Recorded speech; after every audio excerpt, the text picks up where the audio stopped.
The Energy Cost KWH interactive calculator helps engineers determine electricity costs and analyze energy consumption for any electrical device or system. This calculator features 6 calculation modes in the drop-down menu. Calculate total energy cost, calculate power from cost, calculate operating time from cost, calculate energy rate from cost, monthly budget analysis, and annual savings comparison. For this demonstration, I'm using Calculate Total Energy Cost mode. The input fields include power in watts, operating hours, energy rate in dollars per kilowatt hour, total cost in dollars, days per month, old power in watts for comparison, new power in watts, and annual operating hours.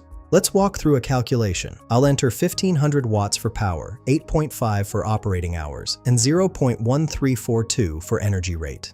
After clicking Calculate, the results show energy consumed equals 12.75 kilowatt hours. Total cost equals $1.71, and the power rating confirms 1500 watts or 1.5 kilowatts. The calculator also provides cost per day at $1.71, monthly cost at $51.33, and annual cost at $624.53. This tool streamlines energy cost analysis for equipment selection and budgeting decisions. Find the link in the description below.